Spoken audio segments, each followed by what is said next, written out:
Sun pachanga re lai tak main hey sakin kha lo kiang tha reng lo ni hi sakin hey khu azal der mai khu sakin lo pota hey thil lam tu ring kang kala kan tlan thenga kha ta hena thowan ti ta hian na tlan thowan ti kan han en lok mai mak la mi ta hen tlan thowan ti lai lai hian a thowan ti kiang so na mok an ti kiang so na kan ngai o khi ta hen a tho zel an ti kiang ka en zui lem lo vok kha he kan en deu chung khan he lai mi te hian te ta hen atlan thowan ti khalai tak kha ko long hulo he lai hian vok khan ngek rong kan tlan tho kha ina tang hian hei tuk vera tang hian lo hmuwa tuk vera tang hian he lama khan tlan thowan ti kan han kiang de mo kan te lo kiang reng hle nem hei helai re khop me chun re lai te lo chen non le ni ha bon khop mai ke la kha sakai lampang ha thlir zui lovin vok lampang he nge an ka ti khan thlir zuya kan thlir zo kha ni ke ma nen chu kan nang ching man lem lowa amaro chu in chungan pitar le no pangchen lo ma an tan ti nge na lowa ma se tuk vetan pitar chu na lo the kha lai na tlan chho kha ti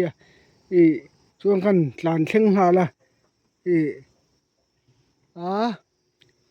hey an huwa khan ka wa mu man chi to lo lai na zuang chho mai ti fit learning zuang chho mai ti sakai tlan zuang lau ve deu tlan che ve deu chu ani phung tur chu kan the thi tian ka han nang ching te chu ni amaro chu hey khu lai biaking kot upc biaking kot bul ka thlen khon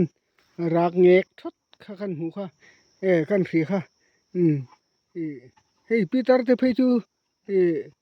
an tan ti nge na lowa ya kan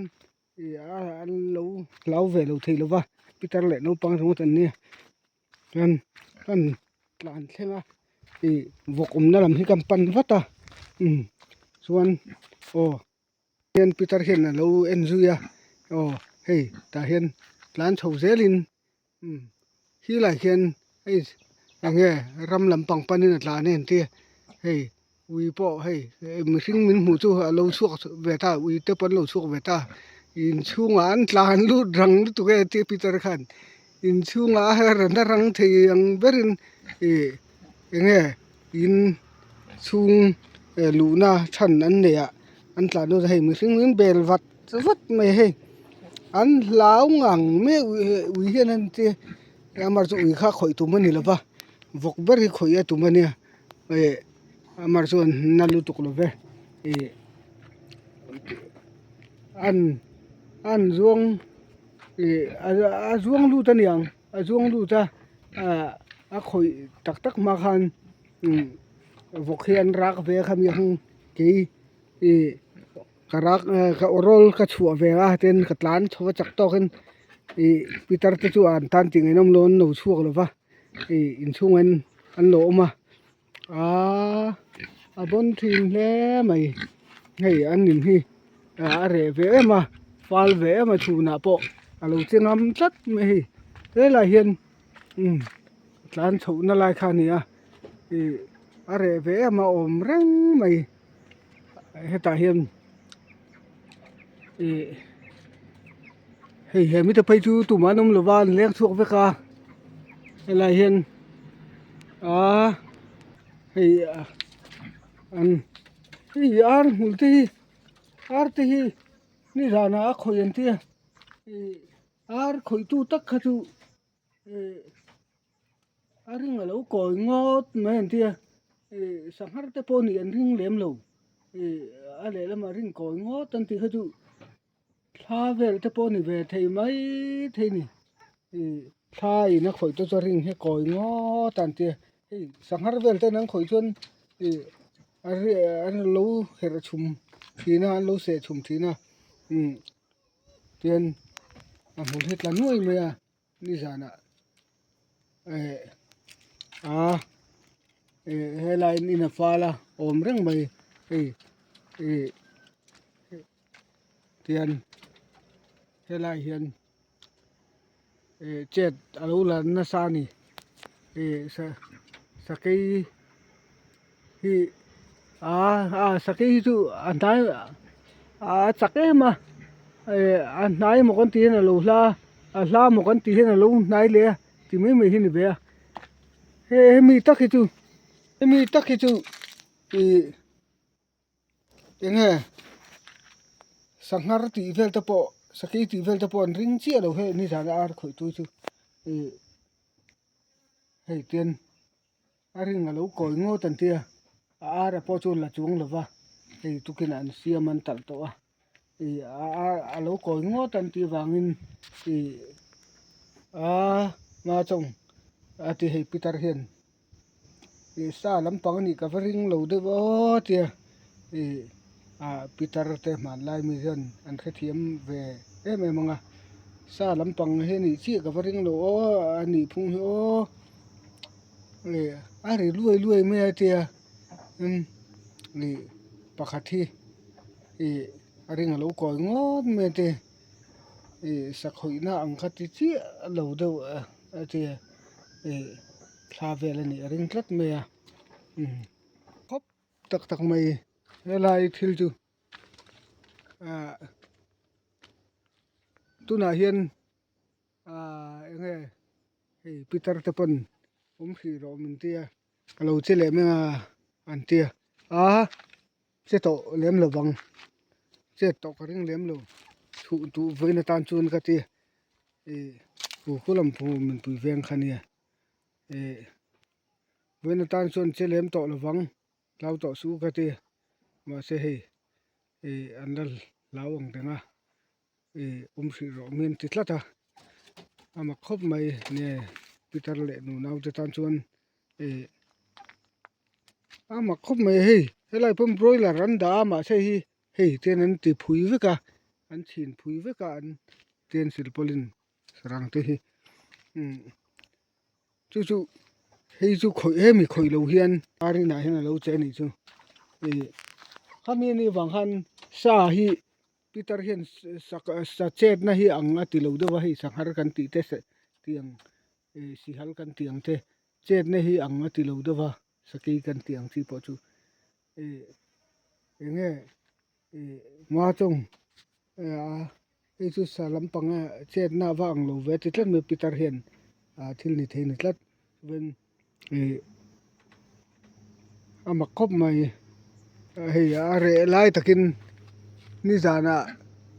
chu ar vel lo khoi tu oma ran hon thabar to te lul nen hei are lai tak min sakei lo che Peter hi kan zo ta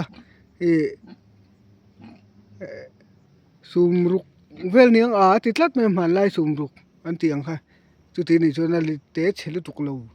la rol tak chu ni fit rol la rol tak chu ni ti a chiang reng me ma khop mai ke po hian nga in ton ro wa po mun nga ni theng tho de nga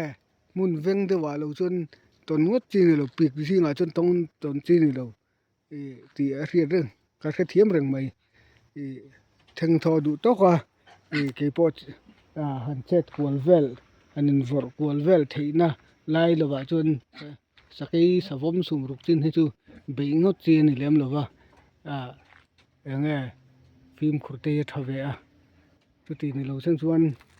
nge mun nga ni hetiang mun rem lai te chuan martial art te karate tin om sia hi nei ve em ram sa mol khoi nan chon om sia hi nei ve em ma thon nan chon ti kha ne kan sei le ni se ma khop mai an thabar to te lu nen ran ni san nama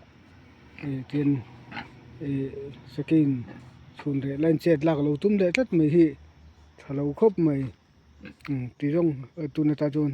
du thok ri lok la hi ma khop mai ani le ga kapi chu chu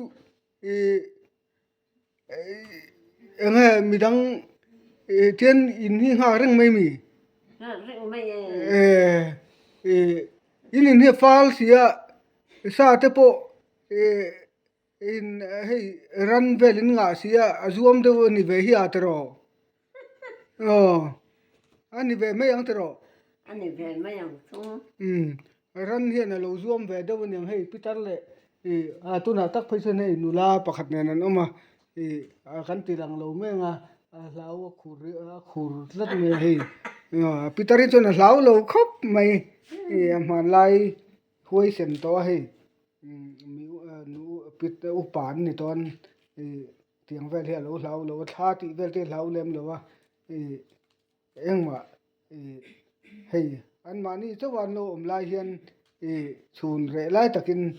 an ran vok hi ni lo khoi atum hi sakai hian arap thla ro khop mai ma khop mai